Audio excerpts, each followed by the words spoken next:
Very good morning to all.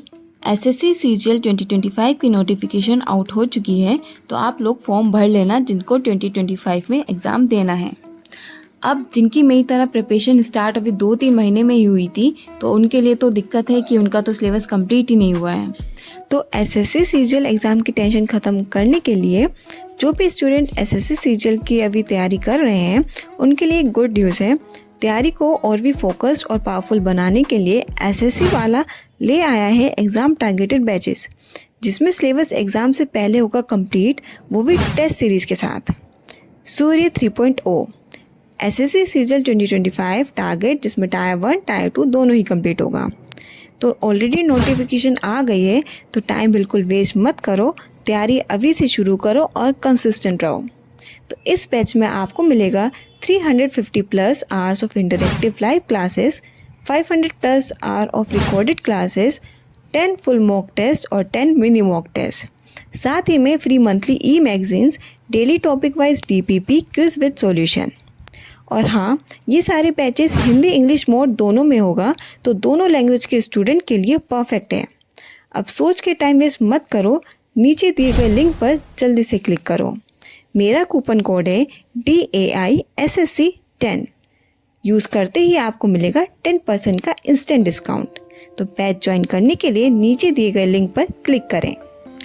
अब हमारे पास सिर्फ 2 मंथ्स बाकी हैं प्रिपरेशन करने के लिए और मॉक टेस्ट भी लगाने के लिए। जिसको अभी भी डाउट है कि जीके जीएस हम कैसे करें, अभी भी कंफ्यूज्ड हैं और अभी भी जीके जीएस में डर लग रहा है, तो जीके जीएस करने का सबसे इजी तरीका है कि आप लोग जिस भी सर को फॉलो करते हैं या जो भी बुक से पढ़ रहे हैं उसको करो और एक से ही करो। तो जो भी आप टॉपिक कंप्लीट करना चाह रहे हैं उस दिन, पहले उसके सारे क्वेश्चन रीड आउट कर लो, जैसे हम कॉम्प्रिहेंशन करते हैं ना, वैसे पहले सारे क्वेश्चन रीड आउट कर लो एक बार और फिर उसको पढ़ने बैठो। या तो पहले आप लेक्चर लो और फिर रीड करो, या रीड कर लो पहले फिर लेक्चर लो, जो आपको पसंद का आए। अब ये करने के बाद जब ये हो जाए तो रात को सोने से पहले, आप कभी भी पढ़ रहे हो पर रात को सोने से पहले एक पेपर लेना है और उस पर जो भी आपने पढ़ा है ना पूरे दिन में उसको लिख डालना है। तो आपको फिर पता चलेगा कि अच्छा ये पॉइंट्स रह रहे हैं, तो फिर आपको 15 मिनट के लिए कम से कम उसको रीड करना है सोने से पहले। याद ना हो चलेगा, बट रीड करके सोना है। उससे क्या होगा ना, आपको ऑटोमेटिक याद हो जाएगा। और जिसको नहीं पता है, तो मैं तो परमार सर को फॉलो करती हूँ और सर ने FRB बैच स्टार्ट किया है अभी। तो जैसे मैं बिगिनर हूँ, मेरा ऑलरेडी सिर्फ और सिर्फ ज्योग्राफी और पॉलिटी ही हुआ था, तो मेरा काफ़ी रह रहा है, तो इसलिए मैं वहीं से पढ़ रही हूँ अब। और आप लोगों को जितना भी टाइम हो गया है प्रिपेयर किए हुए, 1-2 महीने ही हुए हैं कम से कम, सिलेबस कंप्लीट नहीं हुआ है अभी भी, बट आप लोग भी सेक्शनल वाइज मॉक टेस्ट देना स्टार्ट कर दो। सेक्शनल वाइज नहीं तो आप टॉपिक वाइज दो, जैसे जो टॉपिक जब कंप्लीट कर रहे हो ना, तो हर एक दिन आप 30 मिनट्स का कम से कम मॉक तो दो। फिर फुल मॉक टेस्ट बाद में देना, बट पहले यहाँ से स्टार्ट करना और धीरे धीरे एनालाइज कर उसको थोड़ा सा इम्प्रूव करना। देन फिर जब ये कॉन्टिन्यूस में हो जाएगा, देन बाद में जाके फुल मॉक टेस्ट देना, वो भी कॉन्टिन्यूस में देना पड़ेगा।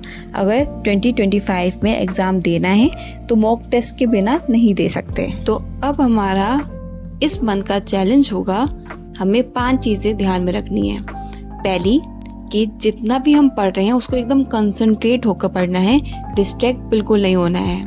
तो उसके लिए हम अब टेक्निक यूज़ कर सकते हैं। 25 मिनट्स पढ़ेंगे एकदम अच्छे से, टाइमर लगा के, देन 5 मिनट का ब्रेक, देन 25 अगेन। ऐसे हम पढ़ेंगे तो हमें क्वालिटी वाइज ज़्यादा पढ़ाई होगी एज कम्पेयर टू क्वांटिटी, क्योंकि क्वालिटी हमेशा बेटर होती है। एंड नेक्स्ट चीज़ कि आपको अपना फ़ोन एकदम साइड रखना है, दूर रखना है, और उसकी नोटिफिकेशन सारी बंद रखनी है। साथ में अगर आपके पास लैपटॉप या आईपैड है तो वहाँ से पढ़ो, फ़ोन से मत पढ़ो। और बहुत बार ऐसा होता है कि जब हम पढ़ने बैठते हैं तो हम पढ़ते पढ़ते हमारे दिमाग में थॉट आता है कि यार हमारा ये भी रह रहा है, ये भी रह रहा है। तो जब आप पढ़ने बैठो तो अपने माइंड को एकदम इंस्ट्रक्ट कर दो कि अभी सिर्फ और सिर्फ ये पढ़ना है, जो सोचना है वो बाद में सोचेंगे। इस टाइम जो पढ़ाई का टाइम है उस टाइम नहीं सोचना है, उस टाइम सिर्फ और सिर्फ पढ़ना है। ये टारगेट है, ये कंप्लीट करना है। और साथ में अपने हेल्थ का भी ध्यान रखेंगे, क्योंकि अगर आपकी हेल्थ एकदम सही है तो आप अच्छे से पढ़ पाएंगे। और लास्ट चीज़, डेली रिवाइज करेंगे, जो भी पढ़ोगे उसको डेली रिवाइज करो, ये चीज़ फॉलो करो इस मंथ के लिए। एंड डेली रिवीजन के साथ साथ डेली मॉक टेस्ट ज़रूर देंगे और उसको अच्छे से एनालाइज करना है। ये इस मंथ का चैलेंज है। तो आज के लिए बस इतना ही। आप लोग भी अपनी जर्नी को शेयर कर सकते हैं कमेंट बॉक्स में। And thank you for watching. Bye bye.